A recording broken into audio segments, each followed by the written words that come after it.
I think I was wrong on the Roth conversion rule. Can't lie. I'm not too proud to acknowledge it, but I think I was wrong. The reason is generally when I see a pushback on YouTube, my channel is pretty smart. I get a lot of smart people on my channel. And you get idiot comments. I get that. That doesn't bother me. But when I see a bunch of people with basically chapter and verse, I'm like, man, I must be missing this. And I was like, but my pride goes up, like, argh! So I push back initially. But it's like, if I'm missing this, I need to know. You know what I'm saying? And I think I was wrong. It's crazy. I hate to say it, but I think I was. So the premise here is I'm going to read you this portion of this Kitces article from 2014, which has always stayed in my mind for many, many years. But I think I misread what Kitces was saying. And again, I don't like to admit defeat, but I think I was wrong here. So what Kitces is saying here, I'm just going to share with you right quick here. We're going to go down here. The 5-year rule for Roth conversions, all right? Unlike the 5-year rule for contributions, the case of conversions, each conversion amount has its own 5-year time period. And thus with multiple conversions, there may be multiple 5-year rules underway. So that stuck with me. It's always stuck with me because back when I was working at Vanguard, back in the late 90s, they just introduced the Roth, the IRS or the Congress just introduced the Roth under the signature of Bill Roth, who was a Republican senator from Delaware. And I remember even back then, I said, because back then you can convert and you had 4 years to pay the tax on the conversions. And you also, we always knew you had access to your principal, your contributions. You always had access without penalty or taxes. In fact, it was FIFO, first in, first out. It was pretty sweet. So you could take access to your principal and leave your gains in there. It's pretty cool. Not a lot of times is the IRS that flexible. So for me, I didn't have a huge amount of money, but 20, 40,000 bucks in my 401k, whatever it was. I said I wanted to convert everything, pay the taxes over 4 years, and then still have access. We'll just say there's $40,000 I converted without penalty, without taxes. It would certainly be without taxes, but without penalty. I said because it'd be like a contribution. That's what I thought. I remember thinking this. I was like, all right, sweet. So if I convert my 40,000 bucks, all right, I have access to that $40,000 the next day after conversion because it'd be considered like a contribution. That was my thinking. Wasn't right though, and so here Kitces describes it pretty well. He goes, to understand the purpose of the 5-year rule for Roth conversions, an example of what would occur would help. And again, not again, but this is for people under the age of 59 and a half, which is what I was back then, and I still am under the age of 59 and a half. So this is where my focus was on. I wasn't able to see outside my focus. Isn't that crazy? But check this out. Jeremy is 40 years old and would like to tap the $50,000 of funds in his traditional IRA. If he takes a withdrawal now, he'll be subject to ordinary income and a 10% early withdrawal penalty. If Jeremy converts his IRA to a Roth, he would also be required to report the amount of his ordinary income. However, he can now take withdrawal of his after-tax principal from his Roth, the converted amount, without an additional penalty. The end result, Jerry could entirely circumvent the IRA early withdrawal penalty by simply doing a Roth conversion.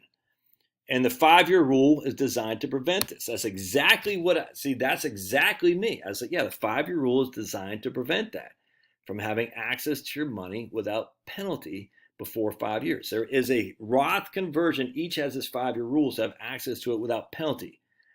Under the age of 59 and a half, because once you're over the age of 59 and a half, there's no penalty. And again, I couldn't see that. I was like, oh man.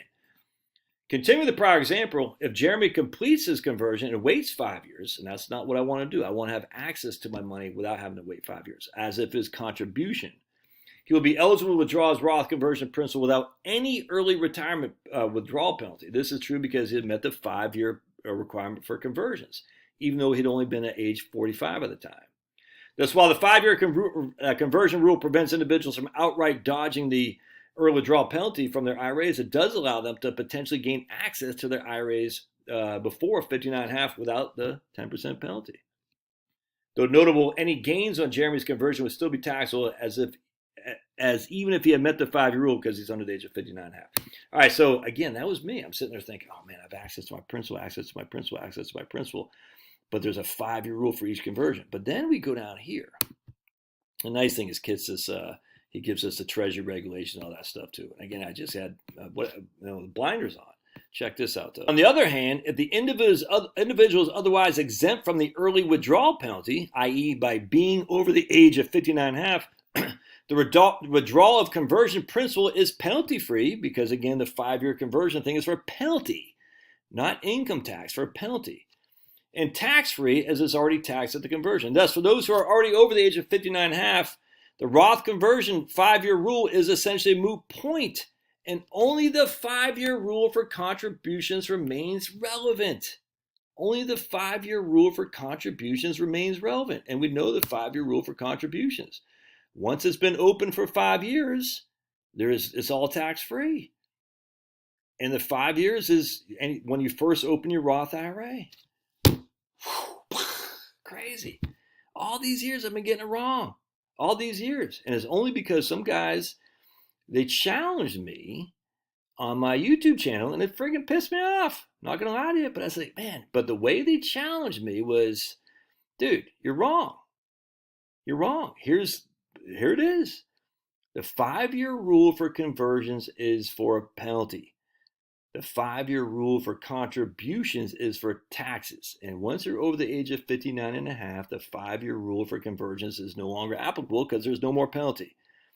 To the Roth IRA that you had your money in has been open for 5 years. Now, that sounds right to me, but dude, I've been wrong obviously here, so I'm leaving that to you and your tax guy. But that sounds right to me because Kitsa says right here. Thus, for those who are over the age of 59.5, the Roth conversion 5-year rule is essentially a moot point, and only the 5-year rule for contributions remains relevant. And again, the 5-year rule for contributions right here. 5-year rule for Roth contributions is used to determine whether a withdrawal of growth will be tax-free as a qualified distribution. And then what Kitsis goes on to say is we want to get this clock started as soon as we can, even if you do a $100 conversion, that starts the 5-year clock. And so as long as the Roth has been open, even the Roth for which you're putting money into it as by a conversion has been open for 5 years and you're over the age of 59.5, it's tax-free. Anyway, there you go, man. And, hey, I appreciate the people correct me. I don't like it. I don't like being wrong. And I certainly hate admitting it. But, dude, I might be wrong, but I'm always going to tell the truth. All right, love your thoughts. God bless. So whoever was, you guys who are showing me this, kudos to you. Still pissing me off, but kudos to you. We'll see you.